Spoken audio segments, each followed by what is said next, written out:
Hello, my name is Edith Ayagafu. In today's PowerPoint, I will be analyzing case study 11. The description of the case study will involve the outline is description of the case study, the diagnosis, the rationale, evidence and the treatment plan, conclusion, and my references. The patient name is Betty Drucker. She is a 76 years old Caucasian female. She speaks English. She was experiencing a sad mood, diminished interest in pleasurable activities, excessive worries about her finances, feeling of insecurity when interacting with others, and difficulty in concentration and word finding.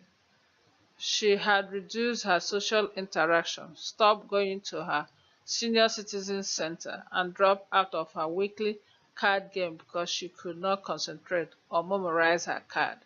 She had lost 7 pounds in the prior 2 months, and her sleep was interrupted by periods of insomnia with agonizing ruminations. This was the first time she had experienced any psychiatric symptoms.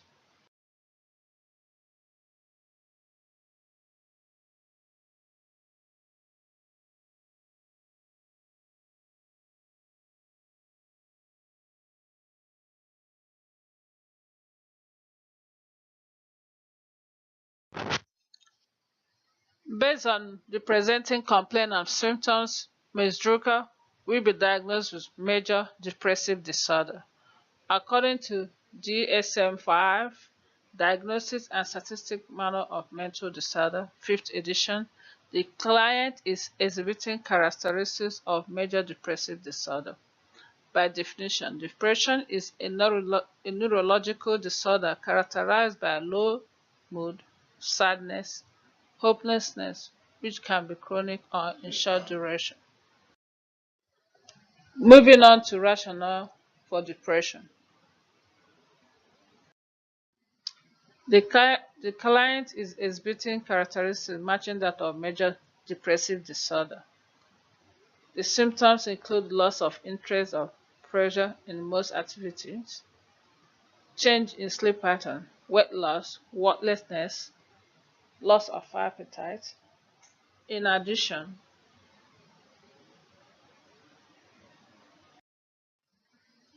she is experiencing fatigue, difficulty trying to concentrate and think, and reduction in pressure or interest in things she loves to do. The next step is the evidence and the treatment plan. The treatment plan of the patient with a depressive disorder should be directed towards several goals. The goals should be pivoted around patient safety, including a complete diagnostic evaluation of the patient.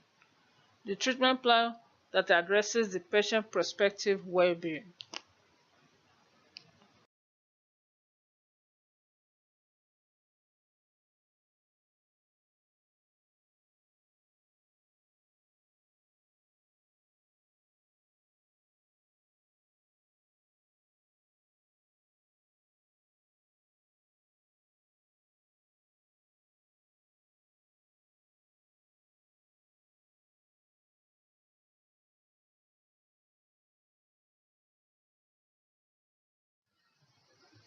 Stark et al. Analyzes the patient perspective to achieve an optimal management of depression in late life by exploring the perspective of primary care patients 75 years or older.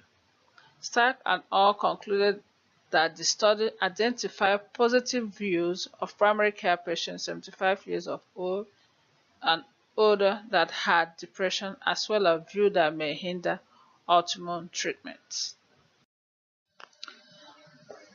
Depression can be treated with tricyclic serotonin reuptake inhibitor, which is the SSRI, monoamine oxidase inhibitors, lithium heterocycle antidepressant. Most of these antidepressants prevent the reuptake of norepinephrine into presynaptic neurons, and they have fewer effect on serotonin reuptake. Prizer Smith, Horstman, and al. explain that there is a link between depressive symptomology and antidepressant use are associated with fall among middle-aged and older adults. Having considered that, I chose the antidepressant selective serotonin reuptake inhibitor, the SSRI, such as the Lexapro, for her treatment. This medication is considered to be safer and generally cause fewer burdensome side effects when compared to other antidepressants. Ms. Drucker will have better chances of medication compliance.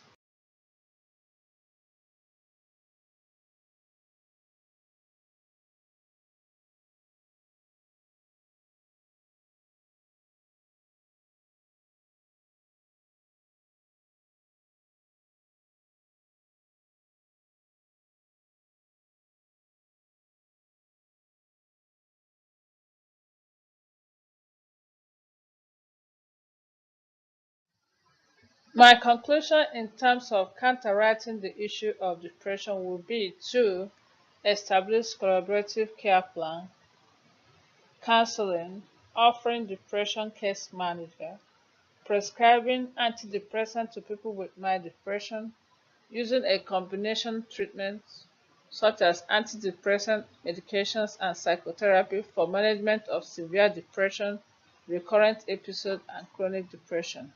This will ultimately result in positive impact on the management of depression. And here are my references.